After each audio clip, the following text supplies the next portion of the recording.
We are live at our final session of the day, which is the Rainbow Children One Night Alone keynote. And I am so excited to be here today with three extraordinary artists, designers, filmmakers, basically creatives of all sorts. And they are very generous with their time.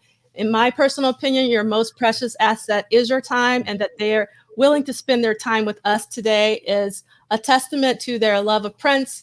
And so I want to thank each and every one of you for taking time out of your busy schedules to actually talk to us today. And so we're first going to talk to Cbabi Bayoc about this fantastic painting on this cover, The Rainbow Children. So amazing, amazing piece of work. And then we're going to transition and we're going to talk to Sam Jennings about a lot of his amazing design work for Prince album covers. Hopefully you guys have gotten your One Night Alone box set, and we're going to talk about the original box set and so on and so forth. And then we're also going to talk to Afshin Shahidi about his incredible book. If you don't have it, you should get it because it has phenomenal photos of Prince in it. And I just want to remind you guys that in Airmeet, in the arena, I set up booths for all three of them. So you can go directly to their sites. You can go to Amazon. You can go to Kbabi's shop. So make sure you check out the arena so that you can actually buy some art or buy some photography or look at more work, because our hour is going to go by super fast. And you definitely need to do a deeper dive in each one of these creatives' work. So what I'm going to do is I'm just going to get started with the quickness, because again, the hour is going to go by super fast. I'm going to share my screen and we are going to talk with Kbabi about something that's near and dear to my heart. Most of you guys know that I am Southern, and I grew up in Alabama. I went to school in Georgia, and one of my dear friends is Jason Orr. And Jason Orr has done this festival in Atlanta called the Funk Jazz Cafe for over 25 years. And actually, he did it in this venue called the Tabernacle in downtown Atlanta. And Kbabi actually did this fantastic mural at the Funk Jazz Cafe on April 11th of 1998, and it is still in the Tabernacle because I saw it there a couple of years ago. So Kbabi, talk to us about your connection with Jason. What do you remember about creating this mural at the Funk Jazz? And tell us a little bit, like, did you live in Atlanta at this time, or did you travel from St. Louis, for this event? Tell us a little bit about this. Yeah, I actually was in. Well, first I'll say thank you for having me on this panel. This is dope. But yeah, I was actually, there's a friend of mine named Kelly who was working with Jason at the time, and she got me to go down to Funk Jazz. I think I went to a couple festivals before this and just displayed my artwork, and it wasn't in the Tabernacle yet. But then when asked to come here and paint live, like, this was done during one of them when as you know, those crowds were crazy. Just sweating, packed, jam packed. So it was amazing to come down there and work on that. The fact that it was done in 98, like 98, a lot happened in 98. Like, as we're going to talk about later with Rainbow Children, like 98 was pretty deep. But yeah, that's how I met Jason. And yeah, he called me and asked me to come back, and it's just been a dope experience. I was so, I can't believe I missed that reunion a couple of years ago. I went because he was doing his tour about the documentary, and it was cool when he came to St. Louis and showed me in the picture. I was like, wow, like a baby. So another thing I wanted to talk about that's non-Prince related, just to give some people some context of your background and career, is I think this is one of the most iconic album covers ever, which is The Violator. So, and this is Kbabi's art. So Kbabi, can you tell us about how this came about? It came about by working at Six Flags in '97 as a caricature artist, and only wanting to do 1 year and not go back. And so I taught myself how to do caricatures at home in the evening by studying an artist named Sebastian Kruger out of Germany. And I mean, this relates to the Prince album cover because that caricature wouldn't have happened unless this happened. So I was at Six Flags, taught myself how to do caricatures on canvas. And then I got into Rap Pages magazine for a year because a fellow classmate from Grambling was the editor, Alan Gordon. So he gave me a year doing Rap Pages. And Chris Lighty, who was the manager of, at Violator, the CEO, I don't know his official title, but anyway, he called me because he saw Rap Pages illustrations and asked me if I'd be interested in doing a Violator album he had coming out. And so I had no idea what I was saying yes to, but I'm so glad I did. And yeah, here we are. And again, because of that, I could do caricatures. So I did the Prince caricature on my own. It felt right. I had to do him. And it just so happened to be one of the ones that he purchased down the road. So I know you're probably tired of telling this story, but don't mind. Not at all. How you made the connection with Prince and how this cover came about? During his Love for One Another tour, came through Illinois and right across the river, and they chose Dignity House in St. Louis as the place to donate food. And Dignity House had a gallery as well, so they asked me and another artist to hang our work. Daniel Hodges, who's no longer with us, but he's another dope St. Louis artist. But yeah, we hung our work, and and they're like, "Hey, work, Prince is gonna show up. You just might sell something, yada yada yada." And Prince never came through. And so, of course, we thought, here we go. Artists getting exposure again. But then, down the road a little bit, young lady called me from Paisley Park and said, "Hey, Prince saw some work on a video that he'd like to purchase." I had no idea the young lady's videotaped the show, and bought 4 paintings that go around. And then, crazy, October 20th, 2000, when my first child, my daughter, was born, got a call that Prince wanted to see some more work, and then this is 2 years later, see some more work, and I sent photos. Back then we had to actually take pictures and go to Walgreens and get them shot and mail them off. Wasn't this instant gratification, so mailed them off and just not knowing what's going to happen. And he picked 5 more, and one of them happened to be this painting. Oh, wow. And, so I didn't have to work for Prince. That probably would have been a completely different experience. But he bought the painting and then bought the rights to it and then used it. So that's how this happened. Awesome. And I just have to show this only because I love, when you have the actual album, you won't be able to see it, but in the spine, you can see Prince. And also inside, there's also more of Kbabi's work. I don't know where I'm going. Yeah, there we go. So it's incredible album art and design. And this is a little bit of so like you did this special, right? For the Rainbow Children release. The caricature? Yeah. No, that was one of the 5 paintings that he bought. Oh. Yeah, wow. I just happened to have a caricature of him. I didn't, yeah. Oh, wow, that's incredible. I always thought that maybe, after you did, after he bought, licensed your work, that he asked you to do some additional work. This is really fantastic because I didn't realize that there were 5 paintings that he actually chose from for the cover. So can you talk a little bit about these portraitures of Prince?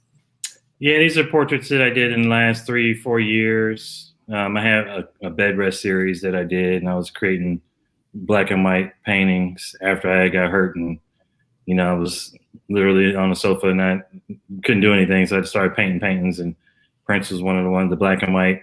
I started, and then just kept creating the series, and yeah, these are just a few. I think I have maybe 6. I mean, I got about 6 or 7 of them that I have in mini print that people order. So yeah, that's just one of the prints from my storefront. Awesome. So I just I wanted to also show some of your other work. I just didn't want to focus on Prince, only because like your work is really awesome, and I think it's really important that Prince was all about culture, art, culture, music, and I just love this portrait that you have. I call him Yassine Bey now. Right. but a lot of us know him by Most Def. So can you tell us a little bit about this one? Yeah, that's just one that I did. I wound up doing a whole portfolio of them. I studied that book on the Rolling Stones that Sebastian Kruger did, and I was like, you know what, I'm gonna do one on hip hop. And so I just created a whole bunch of them, which I never did. I never did the book, but what I gained from it was just the knowledge and the skill to do this. And of course, as a young artist, I said, I'm gonna do this for the rest of my life. I haven't done a caricature in I don't know how long, but yeah, this is just one of my favorite ones that I did. And yeah, just go through magazine covers and pick a picture and create an image of it. Yeah. Awesome. Now, this is one of my favorites, and if you can't see it, the shirt says "Make Today Magical." So can you tell us about this one? Yeah, it was a commissioned portrait. I've done thousands of portraits on this journey, and that was one of them. And I too thought that was super cute. Yeah. I love the joy that emanates in this particular one. So how did this one come about? You know what? I just paint it. I love painting images of kids having fun and joyful and family. And, of course, I had a dad series. So just the fact of having his finger in there, but yeah, focusing on her. I actually think I painted that live at a, people love asking me to paint live at fundraisers and things for schools. And so I did that and they bid on it right there live. So I painted that night and it was gone that night. So it's nice to see this again. So this one was when I saw this one for the first time, it was just so touching. You can just see the intimacy between mother and child. And I love the color palette because some of your work is very bright and vibrant, but this is a little bit more subdued and contemplative. So can you tell us a little bit about this one? Yeah, definitely a little older. You see my current work. Yeah, I love bold and strong and very sharp lines, but I think I did her husband first in my 365 Days of Dad series. So I think that's how we connected. And then he hired me to do her. I think she was getting a degree from college and this was her gift. Yeah. And this is one of your more recent ones, right? Because it's like really bold and colorful. Can you talk about this one? Yeah, a few years ago, I created that at St. Louis Magic House. I was an artist in residence, so I painted that live while they were open, as kids could watch me create and paint. And so, yeah, this is definitely going more in the direction. That's probably 2 years ago. And so my mom, she used to have a Singer sewing machine and she sewed a lot. So this one really spoke to me because of the Singer sewing machine. So why did you include that? Just curious, it's personal. Just as an artist, the shape of it, I couldn't think of anything more fun to work on. I just used another Singer sewing machine for a commission project I just completed today. And so, yeah, it was just, I saw it and I had to do it. And I love font and design. So they gave me a reason to draw and write on the canvas. Awesome. And this is the final piece I'd like to talk about. I think this is just so powerful. And I love that you're, in terms of this photograph, that you're in between these two incredible paintings. The one on the left, I think is really important to stress, our lives matter, my life matters. So it was very touching when I saw that. I'm breaking up like right now. And the one to the right is Right to Education. So can you talk to us about these two? Yeah, this is a really dope project. This is for a place called the Deaconess Foundation here in St. Louis. And these two panels were part of a collection of mini panels. Like I had a real big 6 by 30 foot mural of children from all over the world who fought for, the right for their rights, everywhere from the civil rights era to the young sister in the Middle East fighting for girls' education. The name, I'm terrible with coming up names on quick. Malala.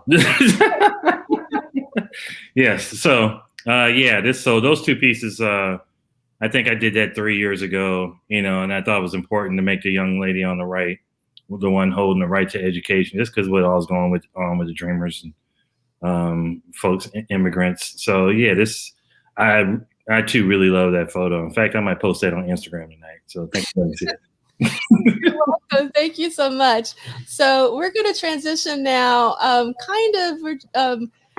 little bit of a break in our regularly scheduled progress of the Rainbow Children One Night Alone, because we gotta talk about 3121. And the reason why we have to talk about 3121 is that we were commemorating this album just last week, because it was basically 3121. And what's really special about this is really a collaboration. Well, I see it as a collaboration. I'd be curious to hear how you guys think of it. But this is Afshin's photography, and this is Sam Jennings' design. So, Sam, do you mind talking about 3121 and this design? Yeah, no, I would definitely agree. I see it as a collaboration also. I mean, Afshin was doing the bulk of the photography during my time working with Prince. So he and I had a very close relationship, with him shooting visuals and then me working on the photos. And so it was a constant back and forth as far as creativity went. So I was definitely very grateful to have Afshin shooting for me and giving me great images to work on. And that album cover is definitely one that stands out as a very strong example of just like seeing a photo and just immediately just going, wow, that there's something there and we can build on that. And I just knew immediately it should be the album cover, just because it had the title. His face was in perfect silhouette. You didn't need any more information on there, just by itself, just maybe brighten the colors up because the wall was a bit drab. But besides that, it was a great shot. And Sam's being really kind, by the way, because I didn't give him great photos all the time. A lot of times I sent him stuff and I said, Sam, you got to help me out. You got to make this look good, which he was able to do specifically with that picture. Because like Sam said, we shot that in a green room before the NAACP Image Awards. And there wasn't really much in there but a plain wall, a couch, and a lamp. And I moved the couch out of the way, and Prince went up against the wall, but then Sam did the magic, because definitely the colors that you see in that are, that really kind of draw your eye and pull you in, were not present at the time we took that picture. So thanks, Sam. Yeah. So Sam, I have a question. I'm a designer by heart, so I geek out over typography, and the 3121 in particular. Do you know who came up with that typographic treatment of 3121? That's on the back of the jacket. As far as the jacket goes, I don't really know who originally came up with that. It was probably Debbie McGuan, because she was doing most of his clothing at the time. I do know, as far as the album goes, where that came from. The 3121 that just became the logo pretty much. And that started because the album was originally going to be called Lotus Flower. This was back in 2005. It started out as the Lotus Flower project, and then eventually it became 3121. But when it was still Lotus Flower, the font that I used for the album title, the font was called Lotus Flower. So it worked, and it just kind of made sense. And he really liked that idea, oh, it's called Lotus Flower and the album's Lotus, So that's kind of how it started, is that the font itself was called Lotus Flower. And he just liked the way it looked, the 3121. So we just started using it for years. Oh, wow. That's incredible. So I mentioned this before we went live, but this is one of my favorite box sets, which is the original One Night Alone Live. And I kid you not, it's really cheesy, but one of the reasons why, because we see this all the time, but I just think this is so brilliant, seeing the piano keys. And I was telling Sam that when I actually think of this box set, I actually don't think about the photograph. I actually think about these keys. And also I just love, opening up and seeing Prince. Again, this is a bit of a collaboration, I think. And so I just think it's wonderful how you two have worked together over the years. Now, recently there was obviously the reissue of the One Night Alone. And I know that you did the reissue, and one of my favorites is this particular cover image here, only because I always like to see Prince in action on stage. So can you tell us about the original One Night Alone packaging, and then what it was like to kind of revisit this, so many years later? So can you talk to us about that? Yeah, sure. So the original box set back in 2002, I remember that he said that he wanted to do a live record. He'd never done a live record before. And he gave me this Jimi Hendrix box set. And he's like, I like the way this looks. Make it look like this. And so I took it home, and I kind of had something to work with, the long box. And that's really kind of how it started. And I had like a ton of photos from Afshin to sort through. So that plus fan commentary on the tour, it all kind of gelled together to form the box set. Which was really kind of a great, I think, example of just the fan experience on the tour, because it was the first time that the MPG Music Club had really gotten a chance to take advantage of having access to sound checks and access to the front of the house. And so for the fans, it was a really special tour also, because they had this access to him that they hadn't had before. And then the MPG Music Club really gave them that opportunity, which was a lot of fun. So that was a fun thing to kind of incorporate into the box set. And I think, it was interesting 18 years later, Sony and the estate, I'm grateful to them. They asked me to come in and redo it. They said, well, you have all the files, because I still had all the files. So why don't you just redo it? And obviously it wasn't going to be a long box anymore, but it was interesting. The one thing that really stood out was this was the first time I'd worked on a Prince record that I wasn't working with Prince on it. Like, it was something that I was doing without him. And that was a really strange feeling, like, because all the time, he was very involved in the creative process. So he would be sitting over my shoulder, giving direction, change this, change that. I don't like this photo. I do like this photo. And so to not have that voice on a Prince project was very strange, very weird. But at the same time, I really felt that, it was almost like muscle memory. We'd worked together on so many records and so many projects that I could kind of get into that groove again and think like, yeah, he would probably be into this. He'd probably be into that. I mean, obviously I can't speak for him, but just kind of making those choices to try and live up to something that would meet his standards. I felt like, it was something I was really happy to do. And hopefully I improved a little bit in my skills in 18 years and was able to kind of fix a few things and color correct a few things, and pretty happy with how it turned out. Awesome. So I'm going to share my screen again because I want to show some photographs that Sam took during the celebration of 2001, which I sort of call the Rainbow Children celebration.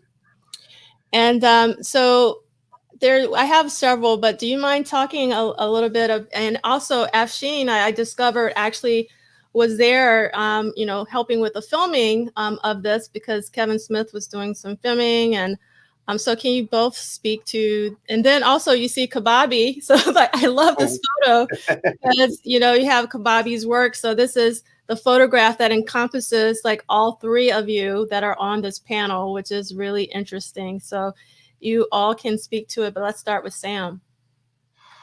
Yeah, I mean, this was the second celebration we did. And so they were really unique events where he invited, I don't know if everyone in the audience knows about him. I'm sure they do, but he invited the public and his fans to come to Paisley Park. And it was this week-long event where there was concerts and all kinds of tours going on. And when he had this record, The Rainbow Children, obviously it's a real heady record. There's a lot of issues in there, a lot of things that he was very passionate about. So he was really strongly motivated. Like he wanted to make the celebration not just about partying and seeing the shows, but also to have like these sort of informal study groups around the album. This was the first time the fans were going to get to listen to the album. And so he wanted people to like talk about it afterwards because he felt there was a lot to digest. So that was really what that celebration was about. And being there, at the time, I was doing all the graphic design, the web design work. So it just made sense that I would just grab that camera. And it was originally to get stuff for the website. So I was taking photos that we would then put out on the website. Like, here's what happened today. Here's a shot of this. Here's a shot of that. And I held on to them. And then, years later, I put them up on Facebook just because I wanted people to see them and tag themselves and say, oh, yeah, I remember that. Or I remember being there as a really special experience. So here, there's like, I have 4 from this celebration. So can you speak to this one?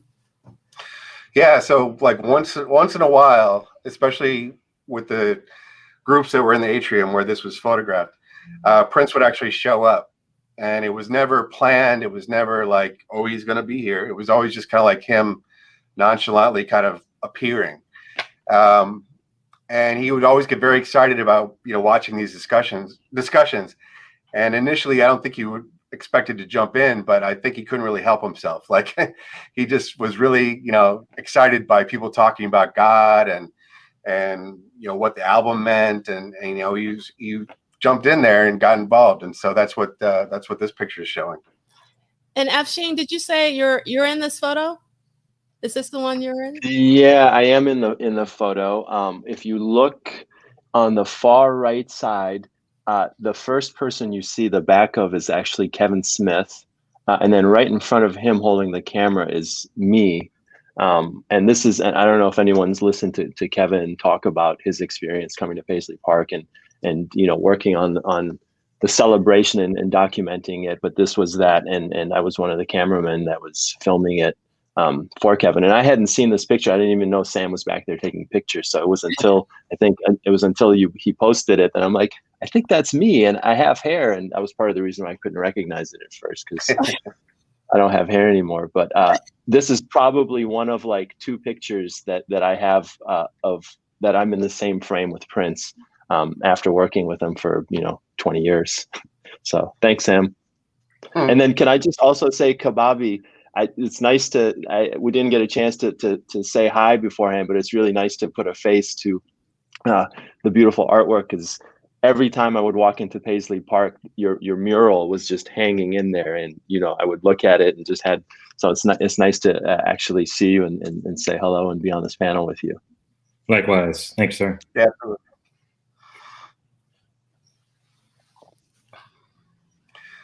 Yeah, there's another example of him showing up at one of the discussions and just kind of surprising people.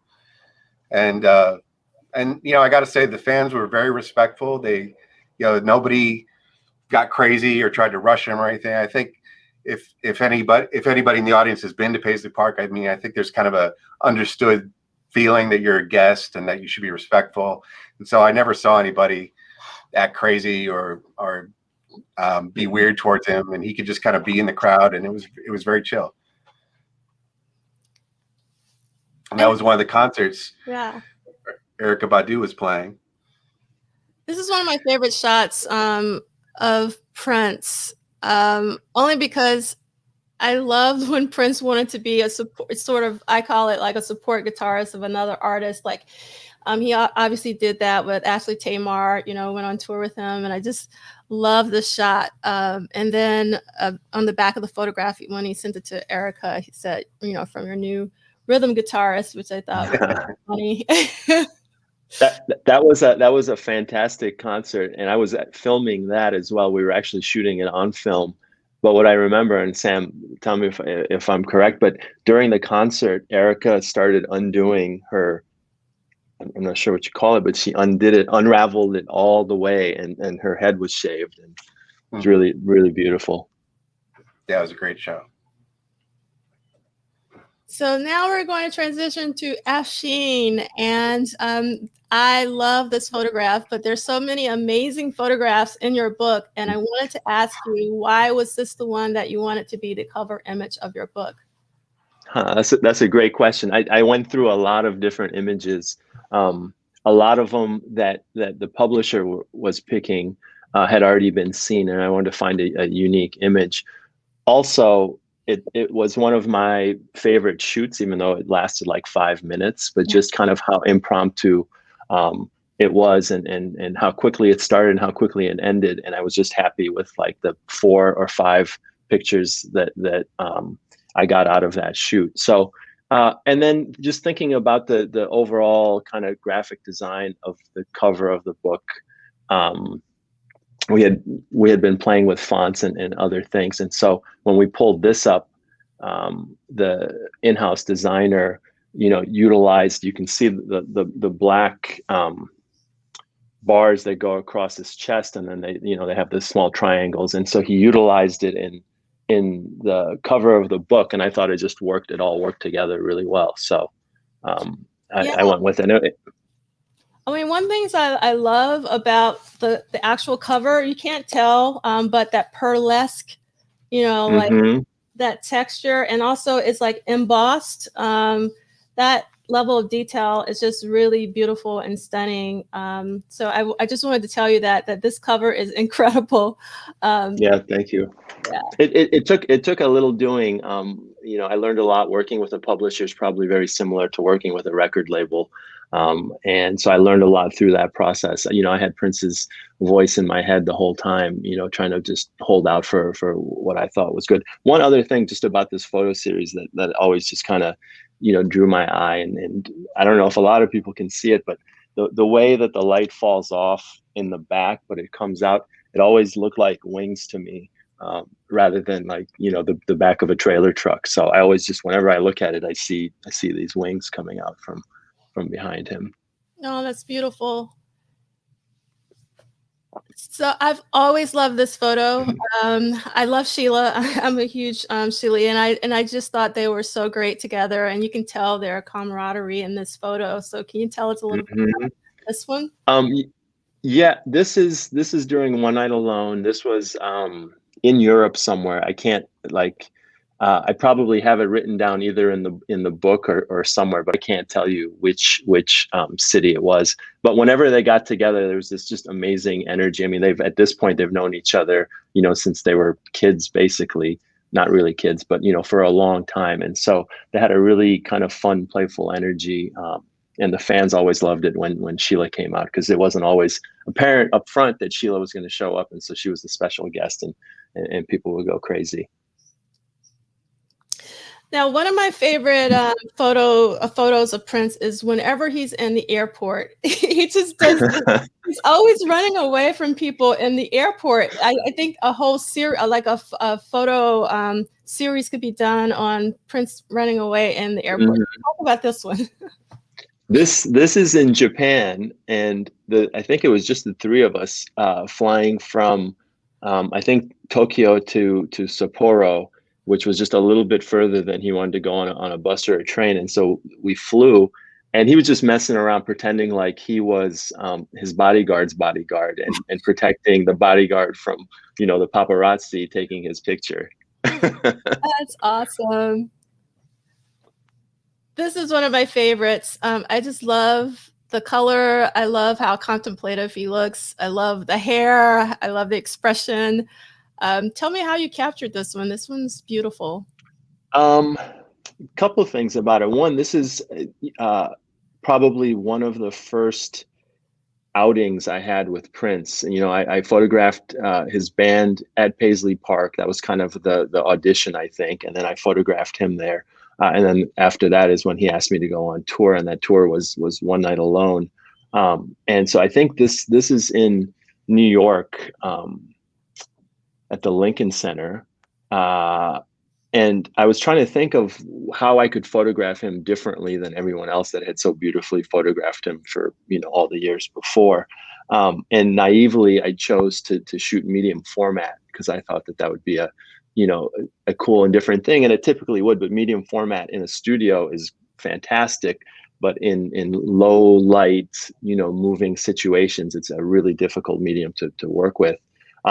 So I found him sitting still with some light on him, and I pulled out the medium format camera. I'm like, oh, let me capture this. But this was during sound check, and this is before he, as Sam mentioned, during One Night Alone, he would open up the sound check to his fan club, and they would come in and get to hang out, and he'd interact and talk to them. But even before that, there was kind of a little pre-sound check just to make sure that everything was good, because pretty much after those fans came in, he had to be ready, and the sound had to be perfect for the house to open up and for the rest of the people to come in. So this is just one of those quiet moments where the band is, well, it wasn't quiet because the band was playing. He would go sit in different seats, throughout whatever the auditorium or arena was, just to make sure it sounded great everywhere.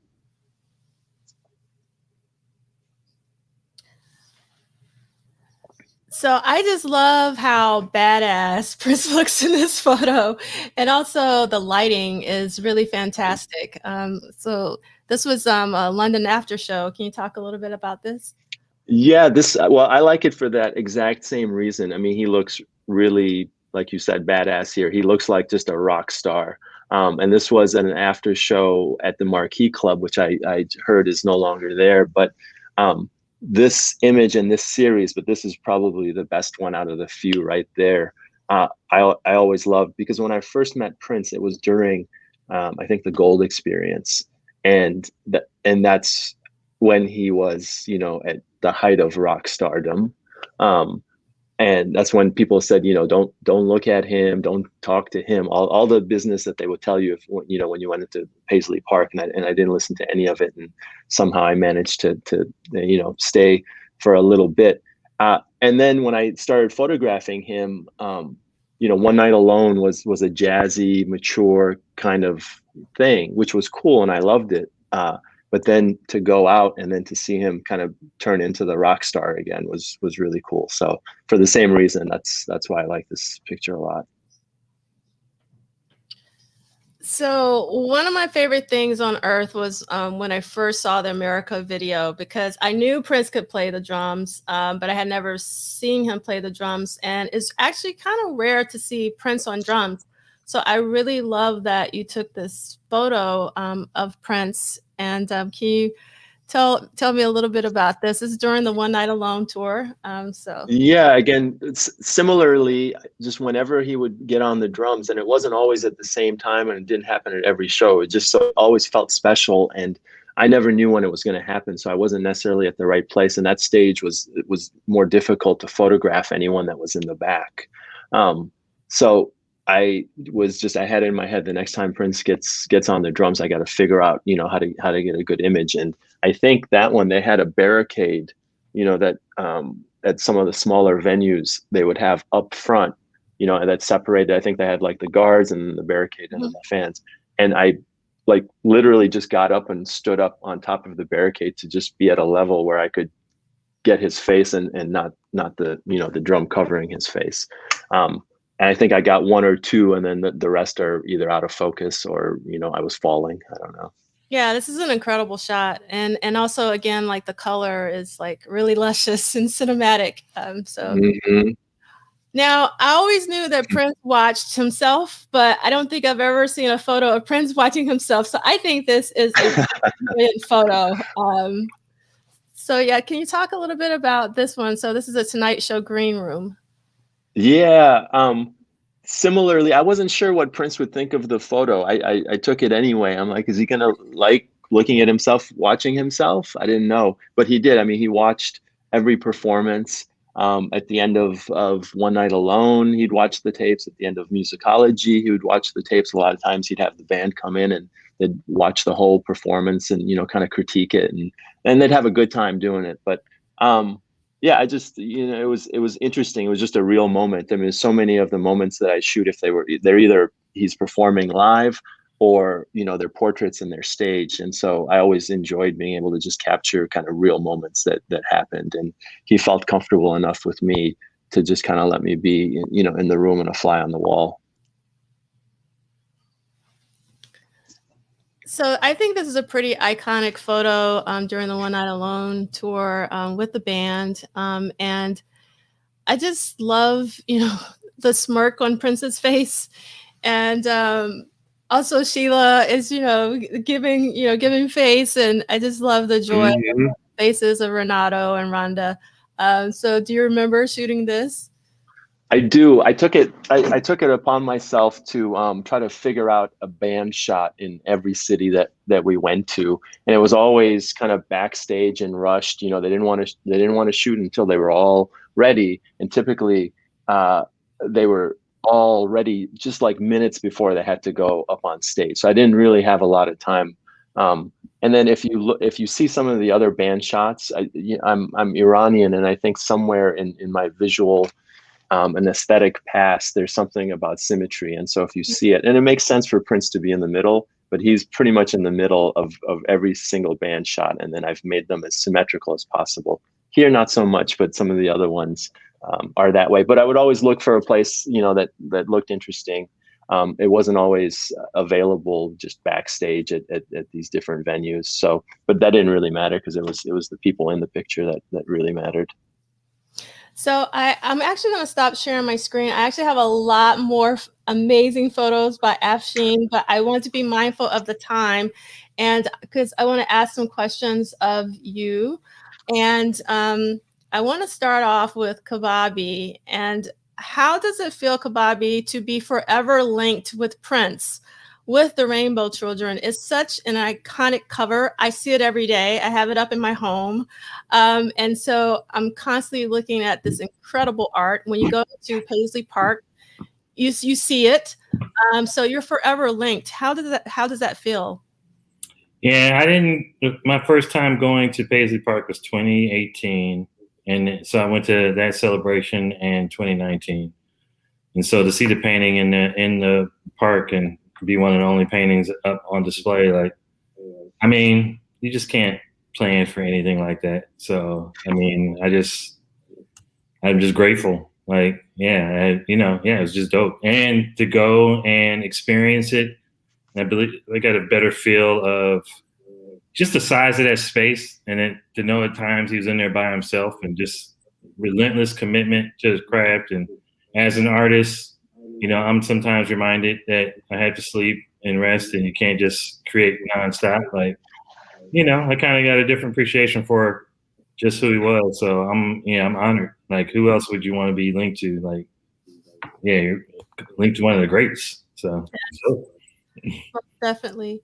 So Sam, I would love for you to talk a little bit about, you spoke to it a little bit in terms of the One Night Alone reissue, but that was a time where you were not working directly with Prince. So talk to us about how it was working with Prince when you were able to do that. What was the time that I wasn't working with him?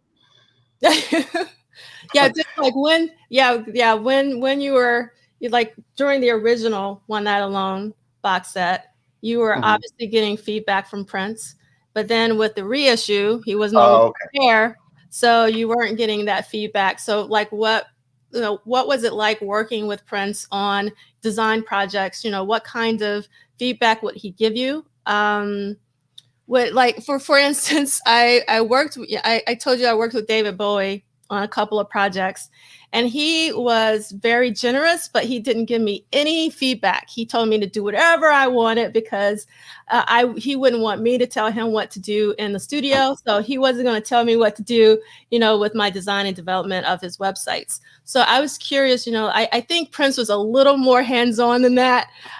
So I wanted to know like what that working relationship was when you were designing, products for Prince. Yeah, sure. So, like I said, he was very hands-on. So this, obviously through his whole career, you can see this was an artist that, besides being an amazing musician, also paid a lot of attention to his visual presentation. He became huge in the video era, and his look, his clothes, his stage design, all of that was something he obviously thought of and put some effort into. So that's one of the things I always appreciated about him as an artist, is that he kind of created a 360 experience.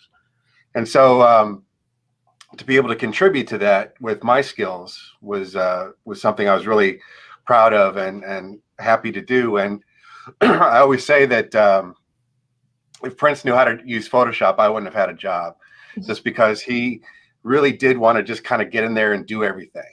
And so, he had to have people around him, like photographers and designers and engineers, to kind of do those details that he couldn't quite do himself. But he had ideas about everything. I mean, he had ideas for his album covers. He had ideas for how to present certain songs.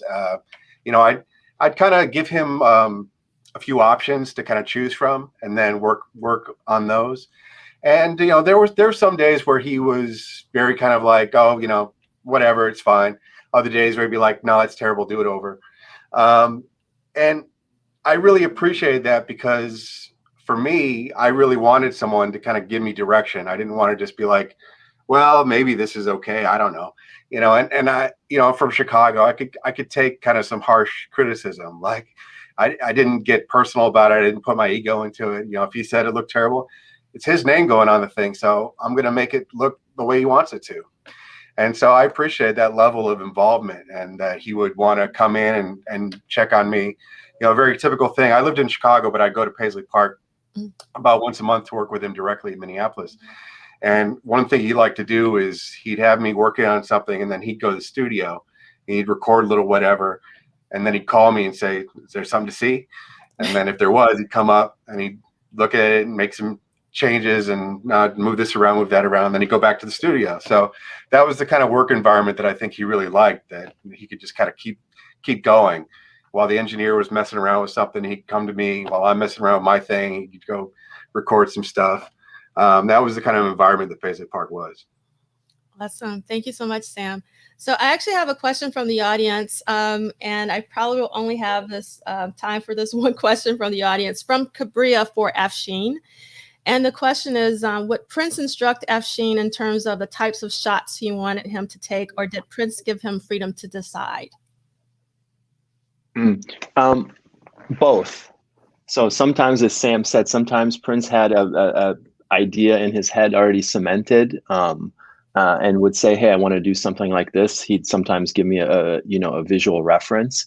We never wanted to redo or imitate a shot. It was always just an inspiration. And if I did something a little too close to what he showed me, he'd say so. He'd say, I don't want to, I don't want to copy that.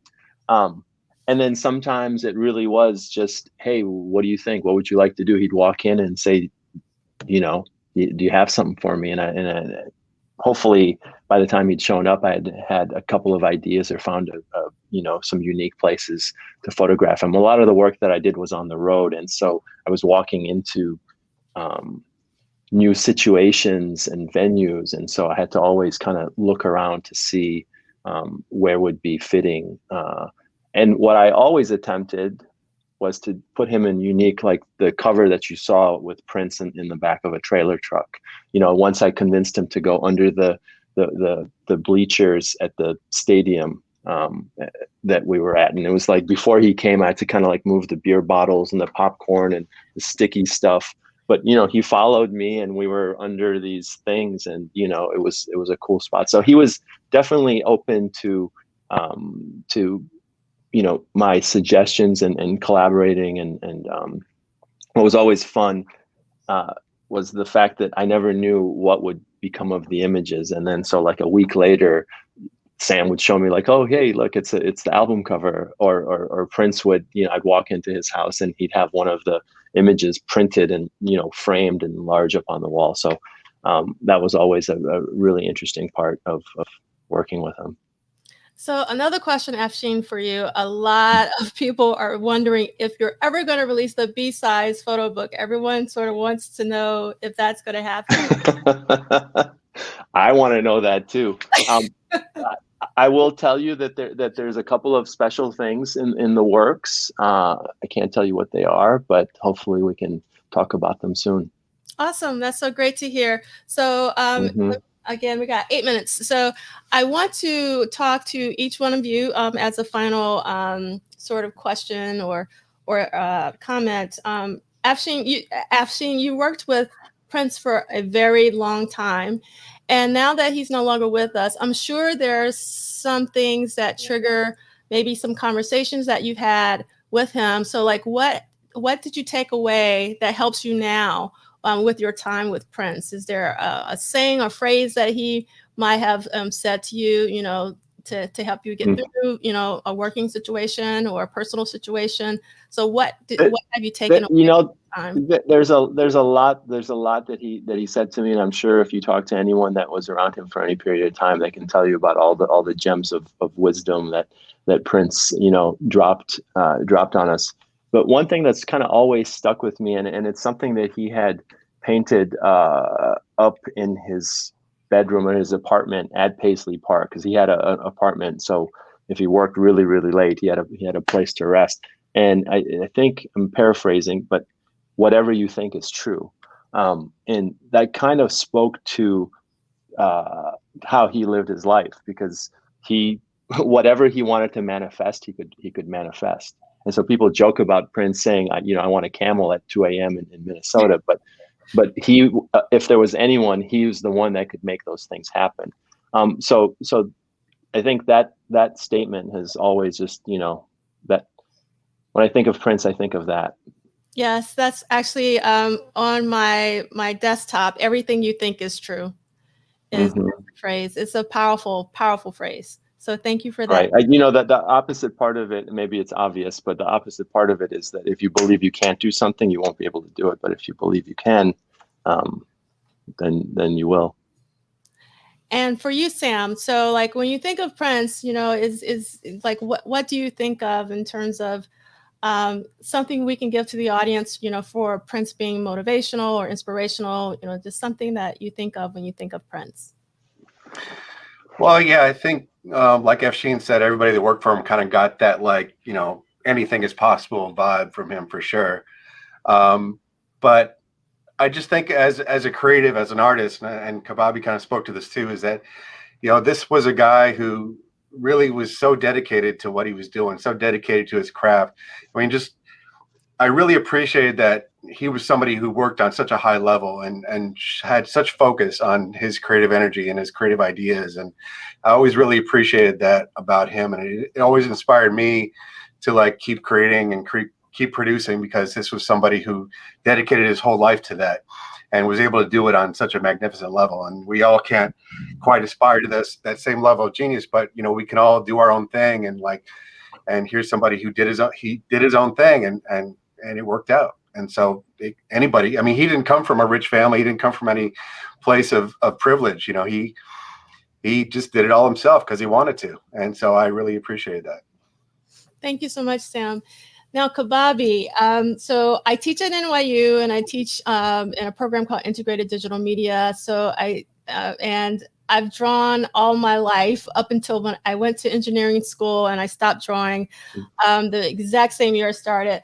But I am so in awe of just you're a professional working artist, and I wanted you to actually speak to my students about what it takes to be a professional artist.